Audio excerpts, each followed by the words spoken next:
Assalamualaikum warahmatullahi wabarakatuh. Nama saya Dinda Nisari. Nama saya Rena Misha. Nama saya Nuril Kusuma Saputra. Di sini saya akan menjelaskan isu LGBT, perspektif HAM, dan maslahah mursalah. Fenomena lesbian, gay, biseksual, dan transgender atau LGBT menjadi isu yang banyak diperbincangkan di tengah masyarakat. Tercatat sebanyak 3% dari seluruh total penduduk Indonesia merupakan kaum LGBT. Hal ini disebabkan oleh pengaruh negara-negara liberal. LGBT telah dianggap sebagai gaya hidup masyarakat modern, memandang heteroseksualitas sebagai hal yang konservatif. Secara umum, ada 3 perspektif yang menjadi titik penting di dalam perdebatan LGBT di Indonesia, yaitu pertama, perspektif agama, kedua ada perspektif HAM, yang ketiga ada perspektif psikologi. Dalam perspektif agama atau religius, ada beberapa pandangan, yakni ada menurut hukum pidana Islam, Al-Quran Surat Al-A'raf ayat 80-81, Fatwa MUI nomor 57 tahun 2014 tentang lesbian, gay, sodomi, dan pencabulan. Yang terakhir ada dari Majelis Ulama Indonesia dalam Musyawarah Nasional 2 tahun 1980, fatwa tentang operasi perubahan atau penyempurnaan kelamin. Dari keempat pandangan tersebut dapat disimpulkan bahwa dalam ajaran Islam atau dalam ajaran agama, LGBT dilarang dan diharamkan karena LGBT merupakan dosa besar. Yang kedua ada dari perspektif hak asasi manusia.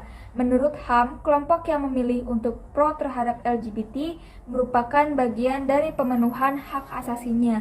Jadi mereka menuntut untuk dilindungi hak asasi mereka. Ketiga, ada dari perspektif psikologi. Dalam perspektif ini terdapat beberapa pendapat terkait LGBT, yakni ada dari Diagnostic and Statistic Manual of Mental Disorder atau DSM-1 dan DSM-2. Di sini homoseksualitas dianggap sebagai penyimpangan yang termasuk ke dalam gangguan jiwa. Yang kedua ada menurut American Psychiatric Association atau APA dalam DSM-3 pada 1973 mengeluarkan homoseksual dari salah satu kelainan jiwa atau kelainan seks dan menganggap sebagai perilaku yang alamiah dan normal. Yang ketiga ada menurut psikiatri dari Perhimpunan Dokter Spesialis Kejiwaan Indonesia menyatakan bahwa LGBT termasuk penyakit gangguan jiwa dan bisa menular kepada orang lain. Isu LGBT perspektif HAM. Berdasarkan perspektif HAM, terdapat beberapa pandangan terhadap permasalahan LGBT. Yang pertama ada menurut hak asasi manusia secara umum. Yang kedua ada menurut Mukadimah Deklarasi Universal Hak Asasi Manusia atau DUHAM. Yang ketiga ada menurut sistem hukum di Indonesia atau Undang-Undang Dasar 1945. Dalam perspektif HAM, maka dapat disimpulkan bahwa negara mempunyai kewajiban melindungi dan memenuhi kebutuhan hak asasi seluruh warga negara tanpa memandang perbedaan termasuk LGBT. Adapun perlindungan yang harus dijamin dan diberikan dalam konteks LGBT ini adalah jaminan kesehatan agar dapat sembuh dari penyakitnya sesuai dengan pasal 25 DUHAM. Jadi HAM di sini bukan melegalkan terhadap orientasi seksual mereka yang menyimpang, melainkan diberikan jaminan kesehatan agar mereka dapat sembuh dari LGBT ini. Isu LGBT menurut perspektif maslahah mursalah. Nah, sebelumnya kita harus tahu dulu nih, apa sih maslahah mursalah? Menurut Profesor Dr. Rahmat Syafei, arti maslahah mursalah secara lebih luas yaitu suatu kemaslahatan yang tidak mempunyai dasar dalil, tetapi juga tidak ada pembatalnya. Jika terdapat suatu kejadian yang tidak ada ketentuan syariat dan tidak ada ilat yang keluar dari syara yang menentukan kejelasan hukum kejadian tersebut, kemudian ditemukan sesuatu yang sesuai dengan hukum syara, yakni suatu ketentuan yang berdasarkan pengasuhan kemudaratan atau untuk menyatakan suatu manfaat, maka kejadian tersebut dinamakan maslahah mursalah. Pada prinsipnya, maslahah adalah mengambil manfaat dan menolak kemudaratan atau kemafadatan. Tujuan utama maslahah mursalah adalah kemaslahatan, yakni mengasuh dari kemudaratan dan menjaga kemanfaatannya. Adapun tujuan syara meliputi 5 dasar pokok, yaitu yang pertama melindungi agama, yang kedua melindungi jiwa, yang ketiga melindungi akal, yang keempat melindungi kelestarian manusia, dan yang kelima melindungi harta benda. Pada tujuan syar'i yang keempat, yaitu melindungi kelestarian manusia, maka gerakan LGBT jelas sangat bertentangan dengan tujuan syar'i, yakni menegakkan kemaslahatan, sebab bertentangan dengan fitrah kemanusiaan, bahkan dapat menghancurkan generasi loh. Selanjutnya ada radikalisme menurut perspektif Islam. Radikalisme merupakan suatu pergerakan untuk menggantikan atau merubah ideologi lama menjadi ideologi baru yang muncul pada internal Islam. Ini dipengaruhi oleh pemahaman terhadap ajaran Islam itu sendiri dan pengaruh dari eksternal Islam. Faktor-faktor yang membuat seseorang menjadi radikalisme itu ada beberapa. Yang pertama, faktor sosial politik. Yang kedua, ada faktor emosi keagamaan.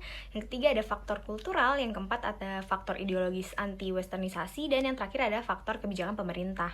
Ciri-ciri radikalisme yang pertama, mengklaim kebenaran tunggal dan menyesatkan kelompok lain yang tak sependapat. Yang kedua, ada berlebihan dalam beragama yang tidak pada tempatnya. Yang ketiga, mudah mengkafirkan orang lain yang berbeda pendapatnya. Yang keempat, mudah berburuk sangka kepada orang lain di luar golongannya. Yang kelima, kasar dalam berinteraksi dan keras dalam berbicara dan emosional dalam berdakwah. Istilah fundamentalisme dan radikalisme secara eksplisit dalam Islam tidak ditemukan, tetapi ada beberapa ayat yang cenderung dimaknai sebagai radikal. Beberapa diantaranya yaitu kewajiban jihad dengan jiwa dan harta pada Quran Surat At-Taubah ayat 41 dan Quran Surat Al-Baqarah ayat 216. Al-Quran mengemukakan beberapa ayat yang seolah-olah bernuansa kekerasan, tetapi sebenarnya masih banyak loh ayat-ayat lain yang bernuansa perdamaian, penuh kasih sayang, menanamkan rasa toleransi sesama umat manusia dan agama. Sikap radikalisme di antara umat Islam dapat dihindarkan jika mereka dapat memahami Al-Quran tidak hanya tekstual literal saja, tetapi perlu juga memahami ayat-ayat Al-Quran secara utuh dan kontekstual historisitasnya. Di sini saya akan membacakan tentang akar genealogi radikalisme dalam Islam. Radikalisme sudah ada sejak zaman klasik, bahkan di zaman Nabi Muhammad SAW. Radikalisme yang sistematis dan terorganisir baru dimulai setelah terjadinya Perang Siffin di masa kekuasaan Ali bin Abi Thalib. Mereka tak segan-segan mengkafirkan dan melakukan kekejaman terhadap orang Islam yang tidak sependapat dengan mereka. Setelah Perang Siffin, mereka melakukan aksi teror kepada kelompok lain yang berbeda dan dianggap salah. Puncaknya ialah upaya pembunuhan terhadap beberapa sahabat Nabi, diantaranya Ali bin Abi Thalib, Muawiyah bin Abi Sufyan, dan Ammar bin Ash.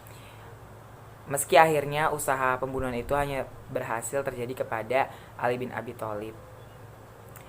Kelompok radikalisme ini disebut Khawarij, yang secara terminologis artinya suatu golongan yang memisahkan diri dari kelompok Ali bin Abi Thalib karena tidak menyepakati keputusan Ali yang menerima tahkim dari Muawiyah dalam Perang Siffin. Sejarah perilaku kekuasaan dalam Islam umumnya terjadi karena persoalan politik, kemudian berdampak kepada keyakinan beragama atau teologis. Kelompok radikalisme Khawarij meneruskan perlawanan terhadap kekuasaan Islam resmi baik di zaman dinasti Bani Umayyah maupun Abbasiyah. Karakteristik radikalisme dan fundamentalisme dalam Islam.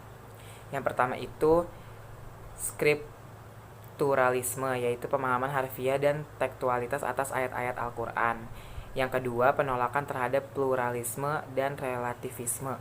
Yang ketiga, penolakan terhadap pendekatan historis dan sosiologis. Yang keempat, memonopoli kebenaran atas tafsir agama. Selanjutnya, telaah atas ayat-ayat kekerasan dalam Al-Quran. Pengertian dan konsep jihad. Ayat-ayat jihad dalam Al-Quran seringkali diartikan dan disalahpahami sebagai perang melawan musuh Islam. Akibatnya jihad menjadi suatu yang mengerikan sehingga agama Islam sering disebut agama teroris. Lalu apa arti jihad sebenarnya? Jihad adalah kesungguhan hati untuk menggerakkan segala kemampuan untuk membumikan nilai-nilai Islam dalam kehidupan. Jihad menurut Al-Quran adalah perjuangan untuk mewujudkan al-salamah, al-salah, dan al-ihsan atau jihad fisabilillah. Macam-macam jihad menurut Al-Asfahani. Yang pertama itu menghadapi musuh yang nyata, kedua menghadapi setan, dan yang ketiga menghadapi nafsu yang terdapat dalam setiap